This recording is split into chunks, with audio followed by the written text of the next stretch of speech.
As you can see, I'm back in the land of palm trees, back from our nation's capital, and just wanted to comment about something that's struck my attention or caught my attention, and I think it's caught some other people's attention as well. And that is in this first week of the presidency of Trump 2.0, something very interesting is happening. We're seeing Trump go forward with at hyper speed with great fervor, signing executive order after executive order, all kinds of things taking place, including raids on illegal immigrants, deportation stepped up, guarding troops being sent to the border, all this kind of stuff going on. DEI being eliminated or being forced to be eliminated at various government offices. The J6 prisoners freed, pardoned, all kinds of stuff happening. And the response has been muted at best so far. Now, don't get me wrong. I'm not saying that the Trump side has won and crushed everybody, and no liberals even exist anymore. They've all just given up. I don't believe that to be the case for a second. I believe there are just as many of them out there as before. It's just, and I know that a lot of people have got the heebie-jeebies about all the stuff that's happening. But the thing is, that, and this is such an obvious distinction from 2017. The first week after Trump took office in 2017 was not marked by Trump, going at hyperspeed, doing all this, scary stuff like rounding up illegal immigrants. I don't find that scary at all, but some people do. And what have you. But it was marked by liberals just losing their shit and screaming and yelling and putting on pussy hats and going to Washington, D.C. and marching in droves, and Madonna saying she wants to blow up the White House, and all the, there was so much energy. The energy was all on the left after Trump's election in the first time around. The left was energized, and it seemed more than just being energized. It seemed like they were juiced with some kind of I would say that money was pouring into certain coffers, enabling certain events to happen, and enabling social media to just and all kinds of media to just get saturated with we hate Trump needs to go now, this is terrible, we resist, we are going to become ungovernable, that was just like, that was all the left was, all that we heard was out of the left, and their legions of angry and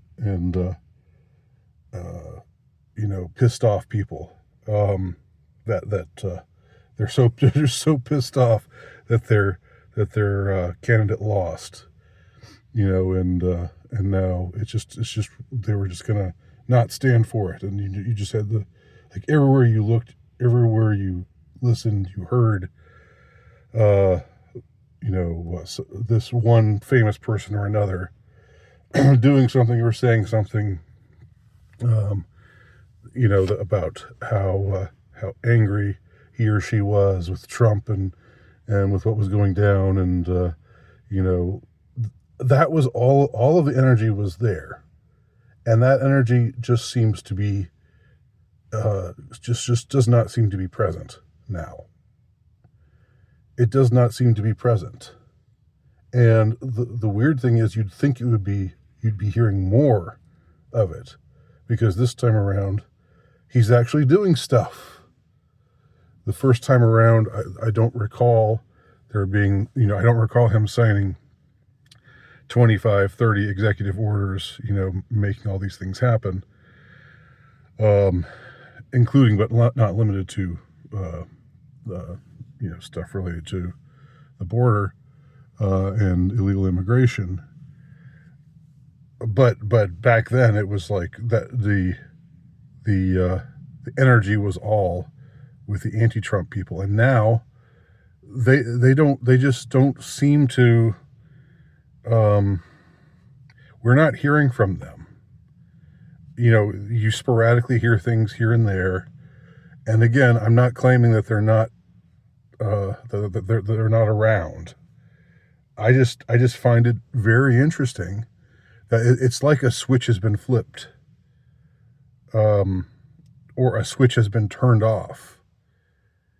And I've noticed also that Antifa doesn't seem to be around that much anymore. Now, maybe there's certain parts of the country, like the blue enclaves, maybe up in Washington or Oregon or California, maybe there are more. Maybe the Antifa is still going strong, but starting with last year, approximately a year ago, when actually a little bit over a year ago, when I went to New York to see Sam Hyde's live show, and I was expecting there to be protests. I was expecting Antifa, and they were not there. They were nowhere. The show did not get disrupted. There was no presence of anyone there trying to cancel the show or trying to disrupt things. I started to notice that things were getting muted then, and in this past year also, Pride Month, yes, it happened, and yes, it was still acknowledged to a degree, but it wasn't something you just heard about every day. It wasn't in your face all the time. There weren't gay flags everywhere in your face all the time. I went to my local mall and showed, store after store, and very few of them had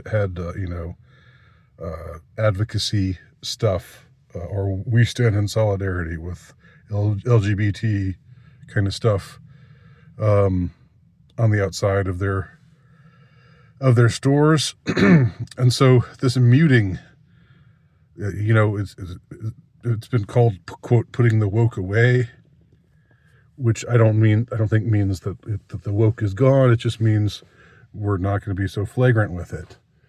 But now it's like, you'd think that this would be the cause to activate it. You'd think that January 20th and the inauguration speech and everything that followed after the inauguration speech would be the starting gun of woke getting ratcheted up again. But it hasn't happened that I can tell. The counter protests are very few and far between, and seem to lack luster, seem to lack energy. And I'm suspecting. I mean, I was actually talking about this with someone else. What's going on here? And it was suggested to me that maybe the coffers are dry, or like there just isn't they don't have the same kind of resources allocated to them. Maybe that has something to do with the economy. I don't know. That was different in 2017. But I'm wondering if there's something, like, because we all know that Le Trump is the art of the deal, right? That's his whole thing. He's a deal maker. And he's somebody who knows how to use leverage. So I'm wondering if he and his people have got some leverage on various others and their whole thing now. This is just my theory, and the reason why we're not seeing more counter protests, why we're seeing so few of them, while Trump goes, much more energetically into pursuing his agenda.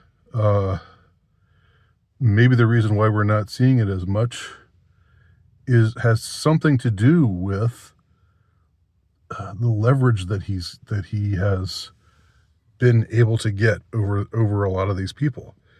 Zuckerberg, came over to his side, and to an extent, what's his name? The Amazon guy, the former Amazon guy. I can't think of his name right now. Also, they were both present at the inauguration. He's brought certain people to heel. Elon, of course, has enthusiastically come over to his side. So it